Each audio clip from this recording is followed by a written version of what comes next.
Wednesday, June 11th, I believe. Let me confirm. Yeah, June 11th, 2025. And today's quite a momentous day. I figured part of today's morning ritual, as it is about 6 a.m. in the morning here, I'd ruminate a bit about all the things going on. You hear cutting sounds because I'm also trying to put together the last remaining touches of the somatic magic parcels that I hope to be shipping today before I head in to work early. And I'm heading into work early today because I set up a meeting with my current bosses to break the news to them that I will be leaving their company and I will be leaving the state entirely in the fall. I will be a Seattle resident no more.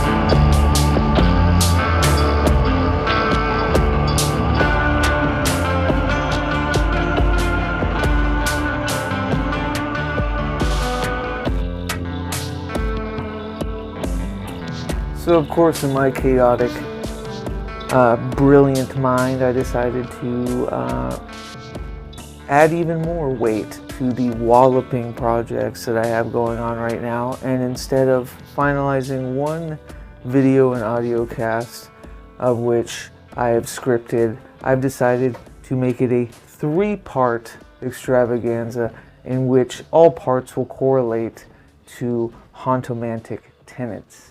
And in a way, it's a perfect kind of distillation through medium as a, praxis, in that it will culminate in a new foundation, in a new era, in a new chapter. And I thought the best way to do so would be to look back 3 months of, I think, the ultimate setup of what the dimming room was. Then to harken back to just 3 weeks ago when I was in the, let's say, the throes of a magnanimous, transformative moment, which could or could not be, leading to the third, which I'm saying will be in 3 months from now, which I hope is the culmination of everything that has happened before.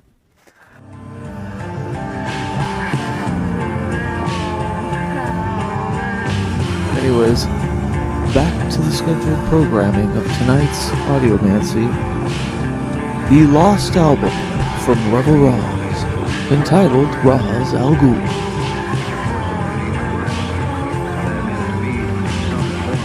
And yeah, those that don't know, this album was hard labored, multi-track produced by me, all in the dimming room.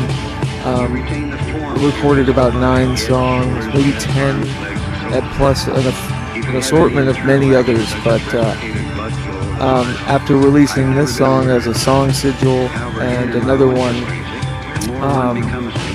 I found the songs themselves changing, and through the hauntomancy practice, I started self-sampling my even recent self and deconstructing the songs and turning them into the current iterations, which will be the proper debut. But this was supposed to be the first true Revelry's debut album, wide release. And for the first time ever, and probably for good reason, I decided to not release it for many months. I've been sitting on this album for a while.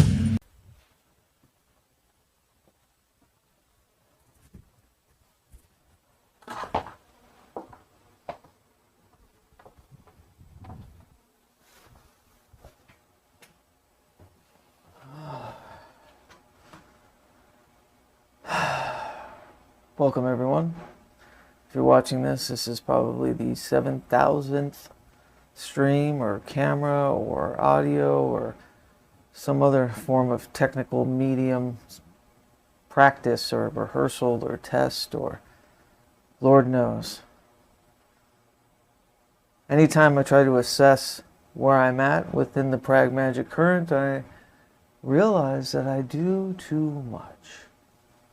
But there is reprieve, a confluence of things. I see things breathing and generating and converging from the disparate practices, or once thought disparate practices, of hauntomancy, divergent magic, of revelry's music, of audiomancy, of We the Hallowed. All of it seems to be combining. And yes, this is technically one of the many tests. In the back of my mind, and without letting you on too much, this is a new camera and a new wireless microphone apparatus. And it seems to be working. That is, if I don't trip over cabling or a battery dies or, God forbid, my tripod falls over again. If only you could see the blunders afoot of trying to do these things alone.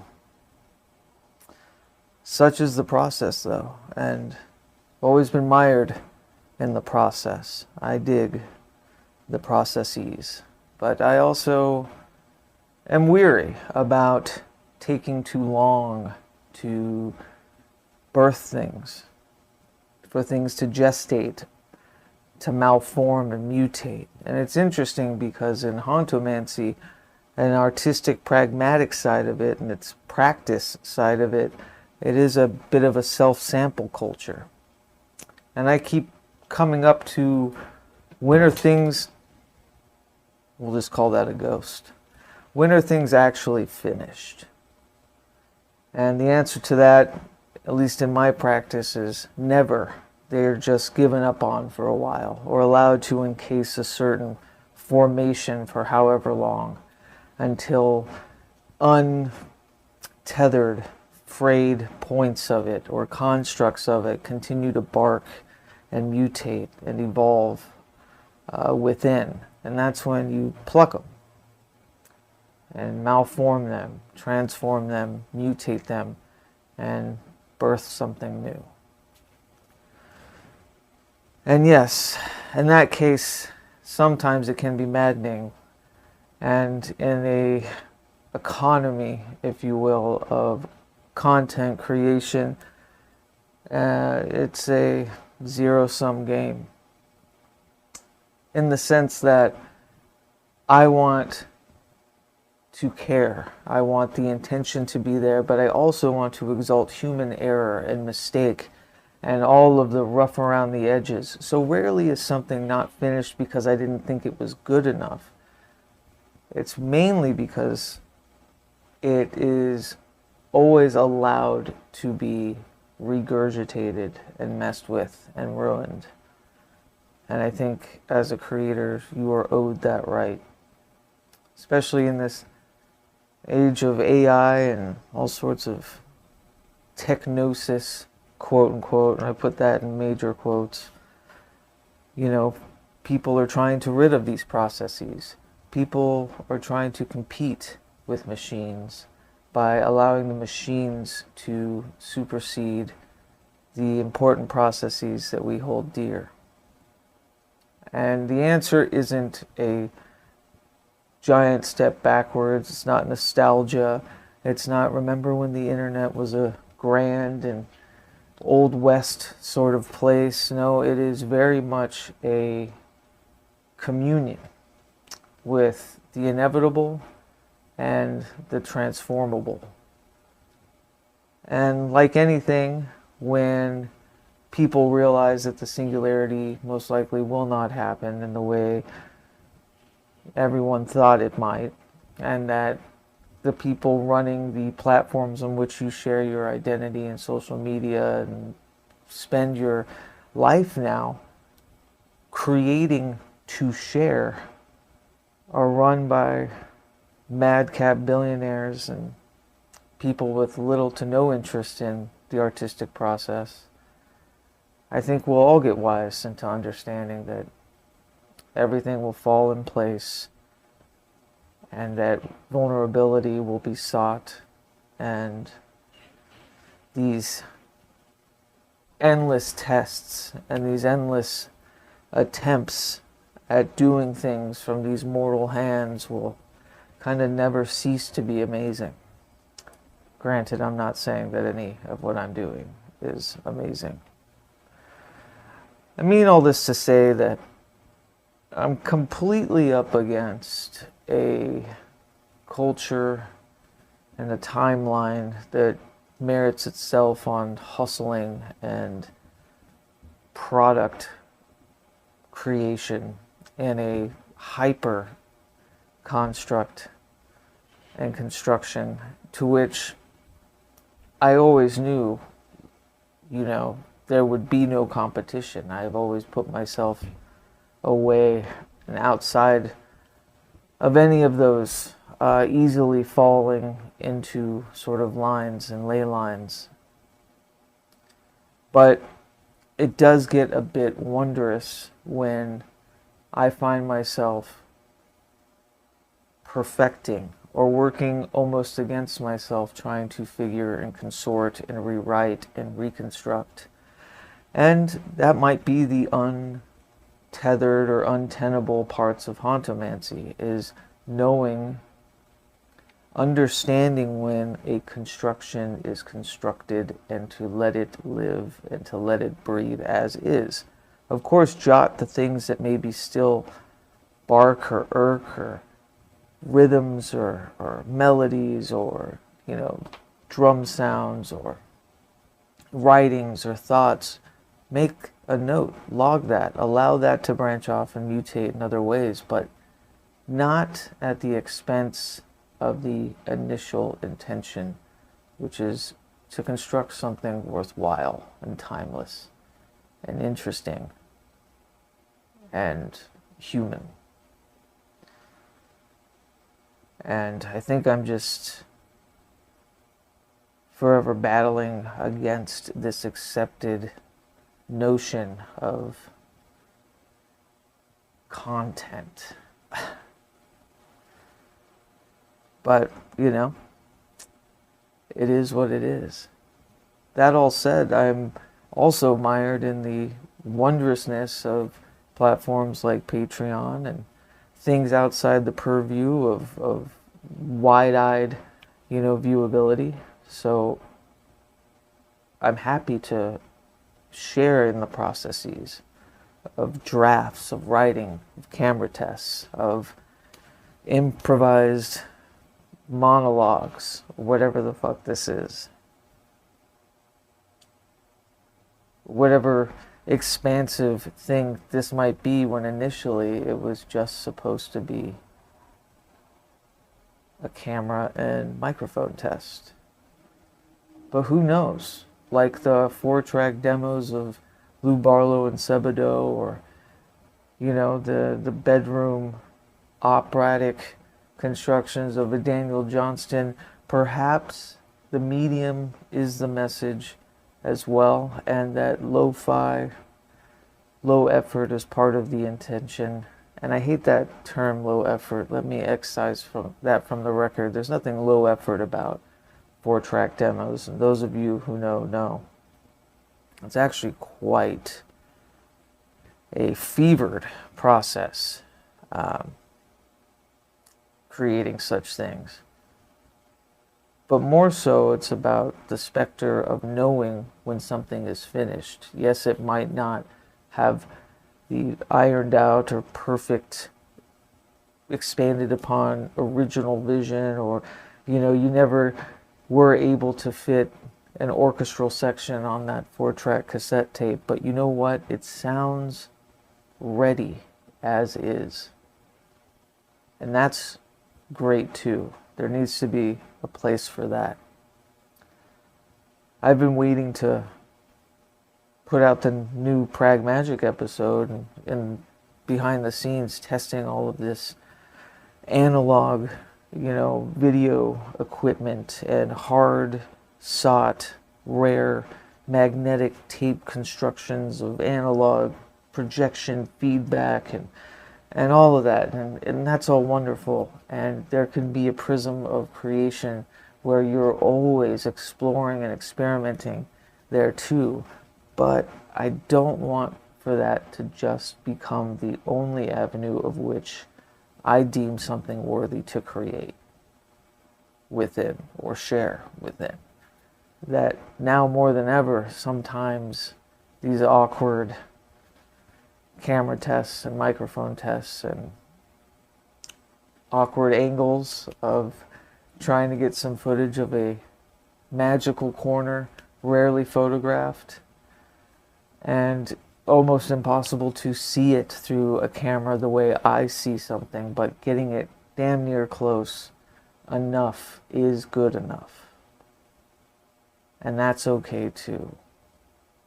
So while the new album, which had an earlier iteration that I scrapped and released on cassette only so that I could mature it and malform it,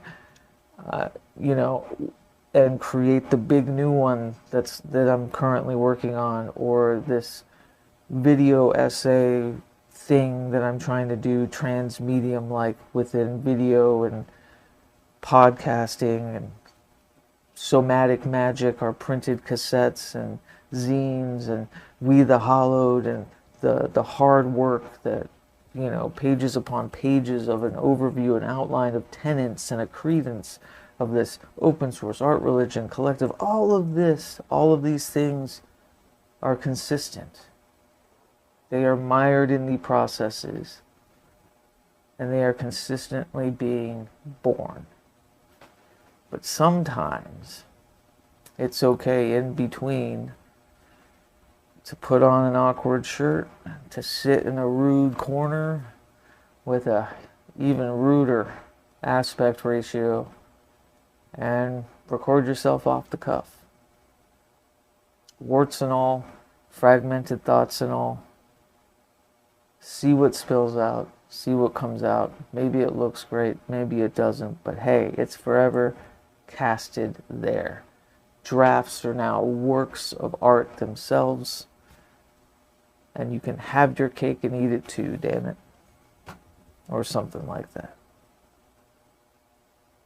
Anyway, I need a vacation. I am always in search of a routine, and this construction of this routinized processes through all the mediums and magics and things being created, but also wrestling with the somatic shared reality that we all battle within. And it seems to be that I will not yet be allowed to find such a routine. That you may hear just as much from me in the coming months as you have had, which is probably moot or mum if you're not a Patreon subscriber. And this is because things are changing.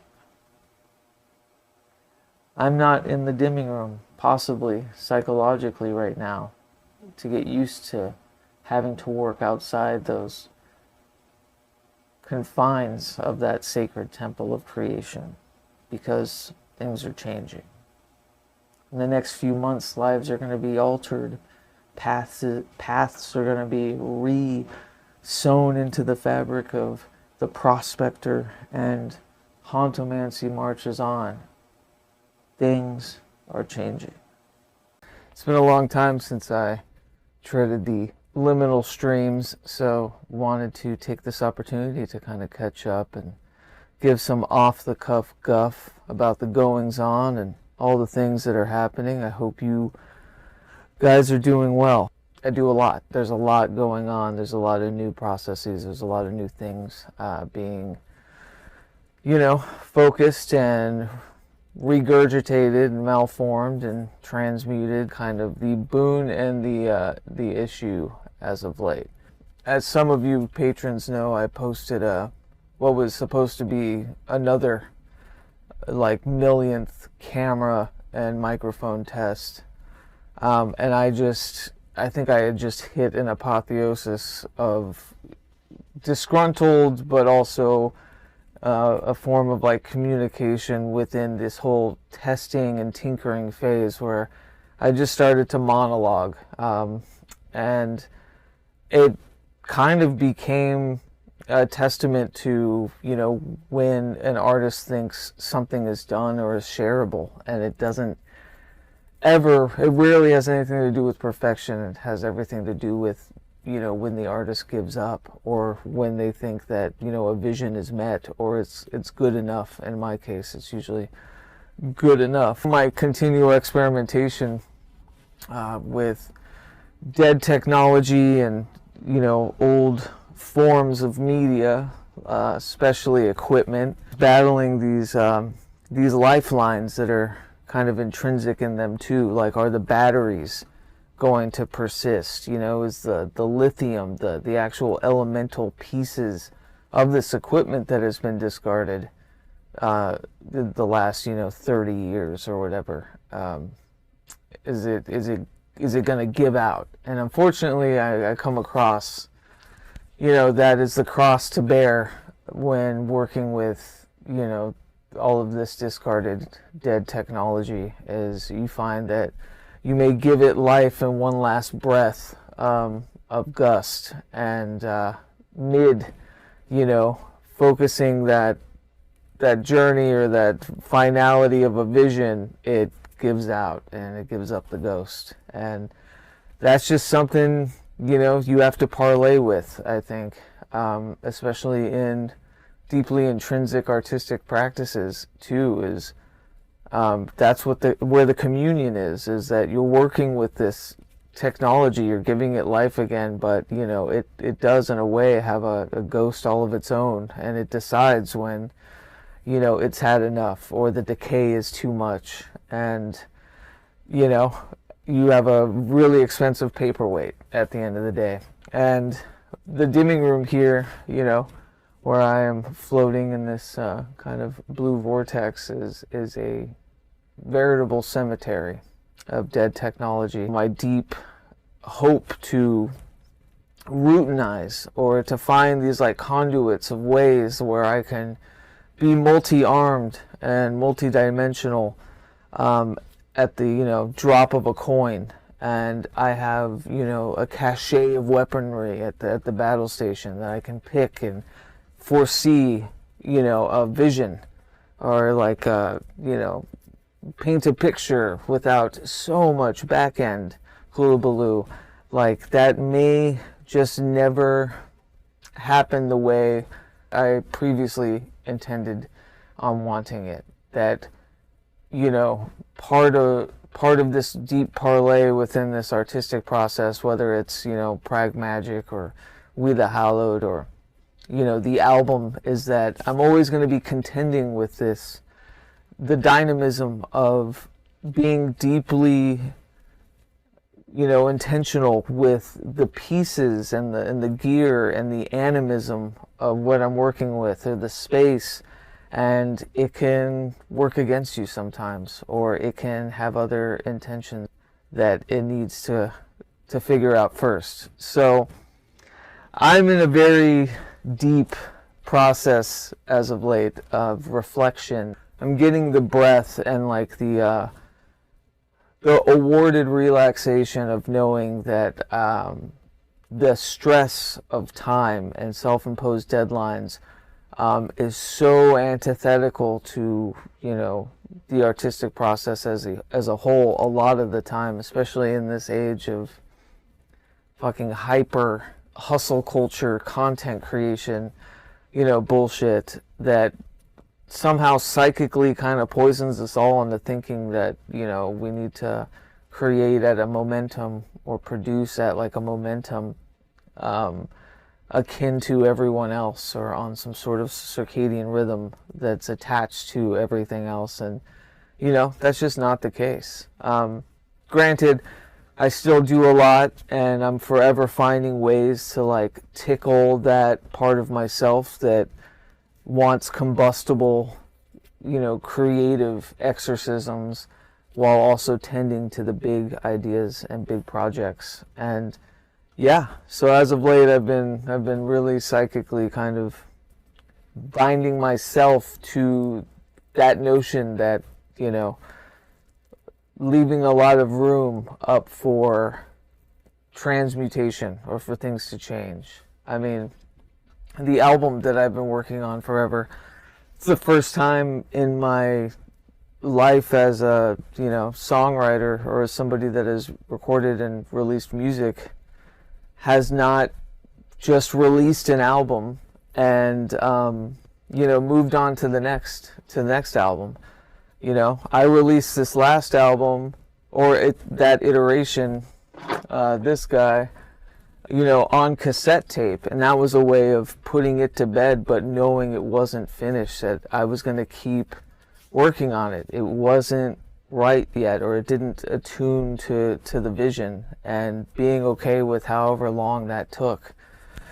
And of course, you know, in the throes of life and schisms and reality and the shared somatic reality, you know, life happens. And now what I had thought was going to be a routinization has been appended, and I'm going to be relocating to Portland, Oregon in the fall, full time.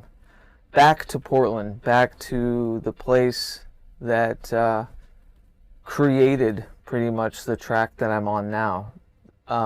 So I'm really swept up in this reflective moment, which I know some of you might be thinking, like, no shit, Sherlock, you created, you know, a metaphysical practice that dances with ghosts of the past. Like, I'm sure you're fucking reflective all the time, right? But and even with that too, you know, how hauntomancy started, that was that first working brought me to Portland. Was it 4 years ago, 3 years ago? It brought me to Portland in the same quadrants when I was trying to invoke the year of 2017. And instead, because, you know, I'm not time traveling, all it could do was put me in the same ingredients, or around the same ecosystem of what I was invoking. So I was in the same house. After that working, I got a job offer that took me back to the company, the outdoor education program I was working in, staying at the same house Mary and I kindled our relationship with in 2017.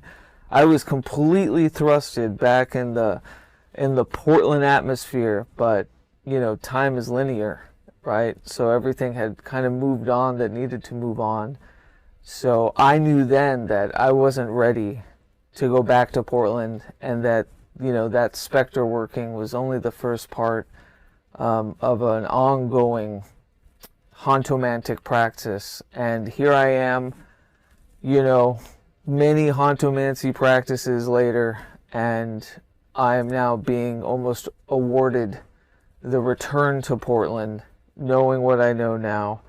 Had worked through a lot of the traumas and kind of like, you know, undead ghosts and things that wouldn't have been healthy or given me the ability to do so when it first thrust me in. And, you know, through the hauntomancy practice too, I've realized that, like, no one practice is singular. It's almost like they all need, you need the marriage of the specter, the aspectre, and the prospektre, and this kind of spiral, you know, this loop, the dissolve, echo, resonar, then dissolving that, echoing, resonating, you know, it is this kind of cyclical force. It's I don't know if there's a term I'm sure there is in philosophy. It's almost like a positive or more of an idealistic eternal return, like a Nietzschean eternal return, but one that isn't, you know, a hell that you must transcend, even though that is part of it, and the positivity is kind of in that transcendental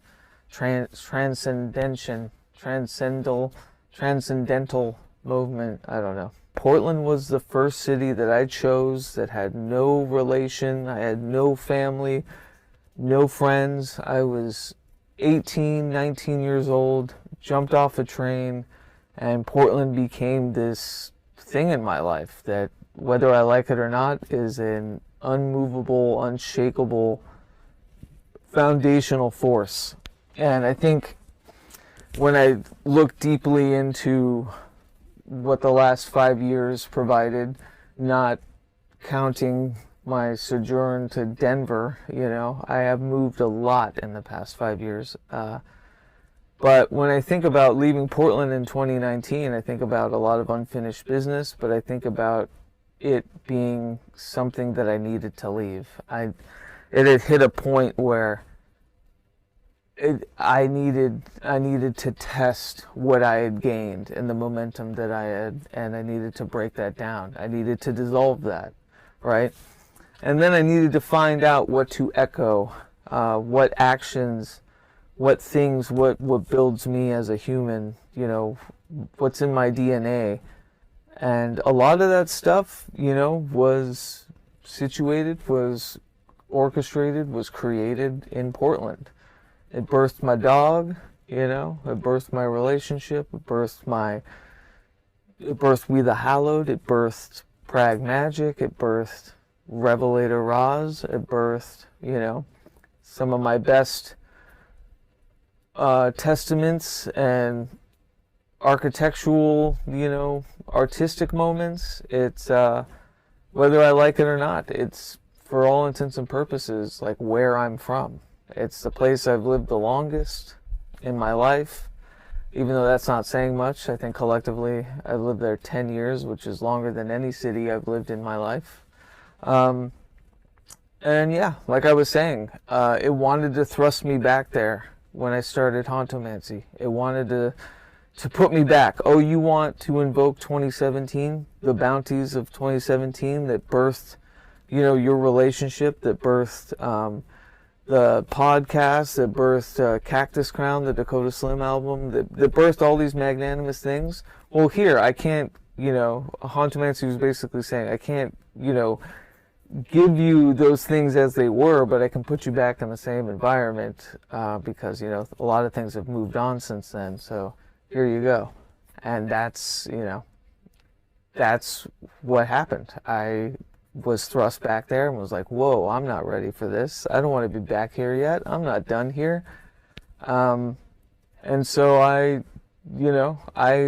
jumped ship. But if it wasn't for that, for initial thrust back into Portland, I wouldn't have been on the, you know, the career path I am now that has like afforded me freedom and some structure that I'll be taking with me to Portland.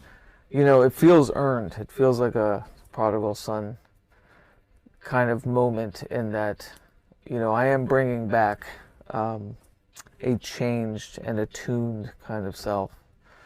I'm going to miss this dimming room, though. What has come out of this room, this sacred space, has been so foundational and like so magnanimous. People want to make mistakes. People want human error. People want, you know, the vulnerability. They want the blemishes and the roughness, and like, we don't need everything to be perfect. We don't need, you know, everything to be clean and docile. We want rough and tumble, and we want messy, and a lot of that still exists in this shared somatic realities. And I have an idea to help fill that hole once we get situated in Portland. And it has a lot to do, and it's tethered with a space. Because I want to bring back what we were doing with the Hallowed was the monthly salons, the in-person performance variety show salons, If you listen to the first episodes of PRAGMAGICK, those were all interviews recorded in front of a live audience. And those were from those salons. And I want to bring that back. But now, because of where technology is, how I learned to live stream, and all these other back-end processes with what I do as far as like event technology and broadcast and all that, merging all that together, that would be paramount. Be paramount to do an in-studio audience, more interactive thing in person, with interacting with, you know, people who aren't there, but people in the chat and all of that. Right now, like, I was just working on this. This is, how many pages right now? 27, single space, but this is the We the Hollowed organization and scripture outline. So this is our back-end work for this refortification of We the Hollowed, as far as like member services, as far as like the metaphysics of it, as far as the pragmatic, you know, results of it, the titles, roles, situations, you know, there's so much here. And Eric Millar and I have been working really hard in the back end.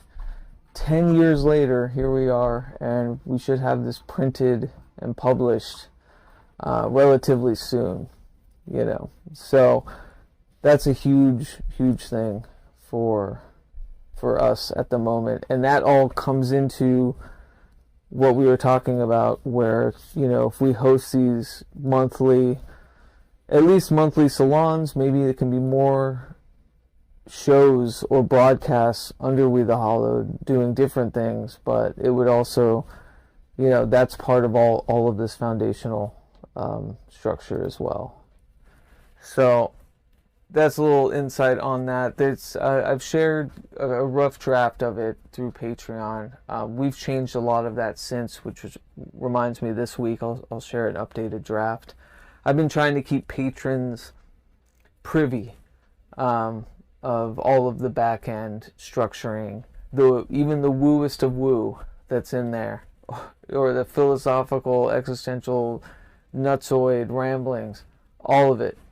Been trying to keep people, you know, privy and aware of those processes, because I want you included. I want people included to see how we are formulating this thing, how 10 years of constituting, you know, a publishing and multimedia magical, you know, collective here, We the Hollowed, has turned into this huge kind of fountain where if you go to wethehollowed.org, it's our archives of everything.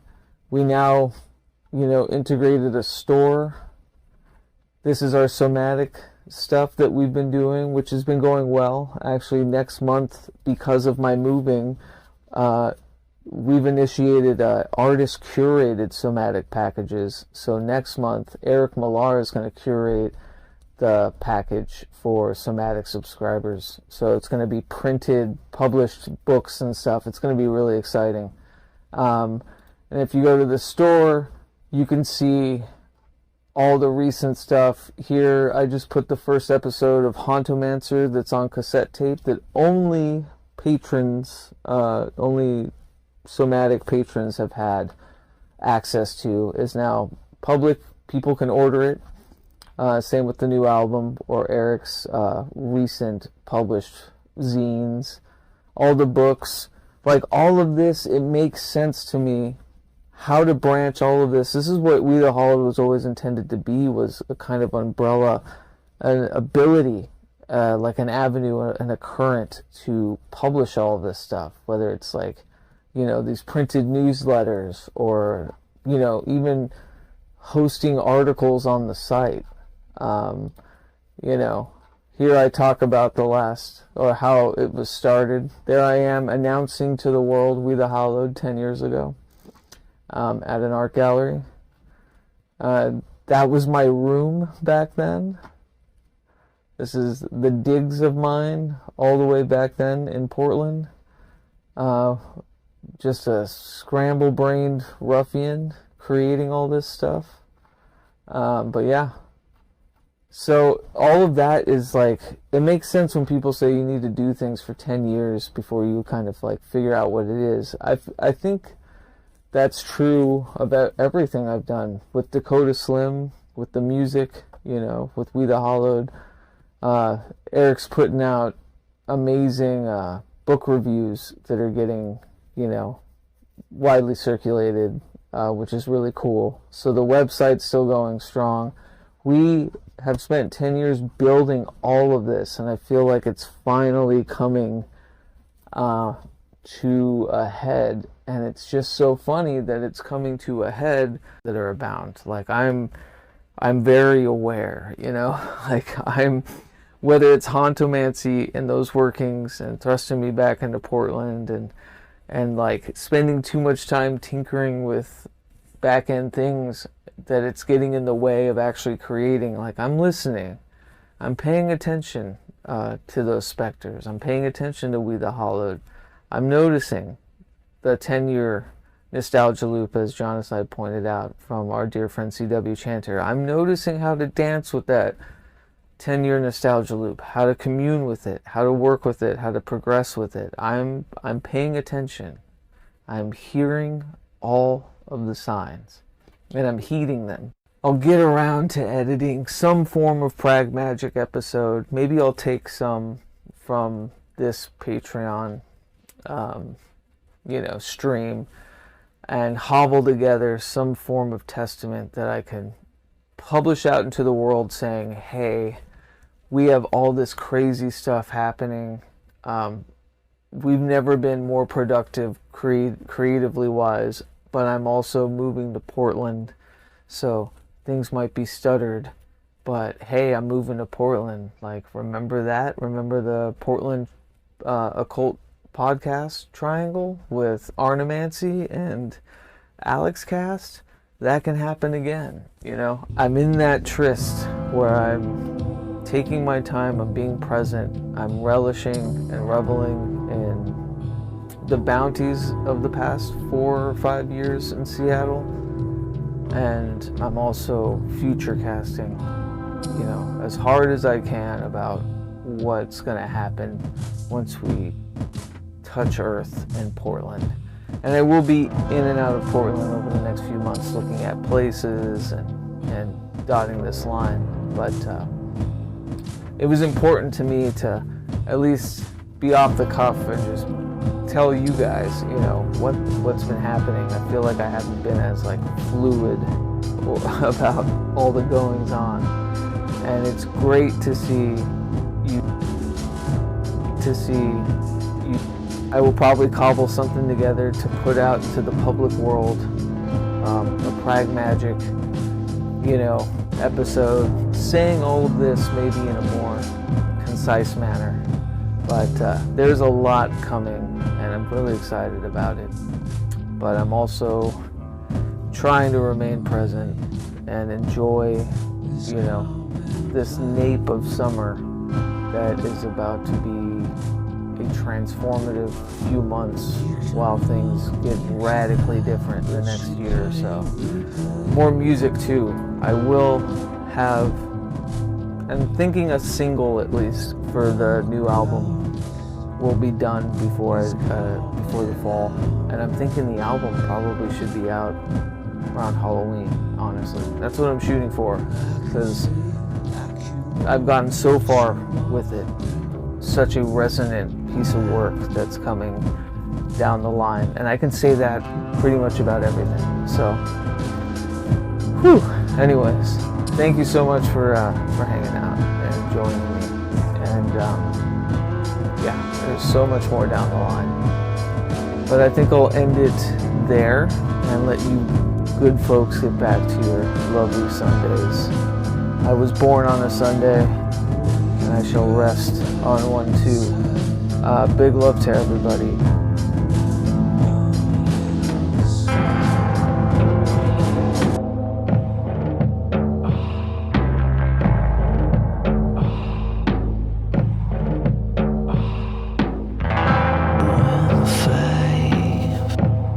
It's commonplace. You can move, you can real.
bottom of my heart, thank you to my lovely patrons for supporting We the Hallowed, PRAGMAGICK, Revelator Roz, DAKOTA Slim, and anonymous media magic currents that are forever toiling and bubbling. And thank you for putting up with my insane and chaotic nature in hyper posting. Every week you are being inundated. I'm sharing an updated draft, a book, a forthcoming Substack article, a new rendition of a song from the forthcoming album, Patreon only video, just fun updates. I use Patreon specifically as my only social media, really. Everything else is in service to Patreon, and so without you, I wouldn't be able to do any of it. Thank you very much, Austin Ashley, Lindsay Pinzer, Up the Pins Punks, Mr. Thomas Wiston, appreciate it, sir. Kendall, thank you very much.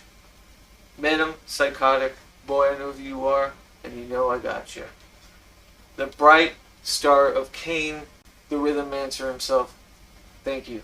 Miss Elena, or Sorcerer's Homie, thank you very much. I actually have her wonderful created tarot gradation color spectrum induced multi-current tarot deck, and it's incredible. I used this in a working a couple months ago. Mr. Chet Zar, it's an honor, sir. What an incredible artist. Thank you very much. Alex Ledbetter, thanks, man. Miss Jenny Rockwell, very inspiring human being. I appreciate you. Mr. Commonwealth Chanting, or as he is now known as Peace Chanter. Corianne, thank you. Dacia, and Spooky. Tony Davis, Wilderness Survival Wizard, and Dr. Vanessa Sinclair, and Carl Abrahamson, who I would consider, whether they would consider it or not, as de facto mentors of mine. My old Portland occult triangle compatriot, Mr. Eric Arneson of Audiomancy, Genocide, who appreciate you, and of course, Jilly Beans. If I missed your name in this list of active patrons, I apologize. Please let me know. I will record something and add it to this Patreon sundry. And I also want to thank all of the past members. I still appreciate your patronage, and thank you for doing so for as long as you did, for however long as you did. It went to good use. It's still going to good use. And so thank you very much to everyone at patreon.com/PRAGMAGICK. It's been a long time coming, and giving my kudos and graciousness and gratitude to all of you for hanging there with me. All of you have been more privy to the goings-on than I should probably be willing to give out, but hey, we're all just works in progress. Thank you all, especially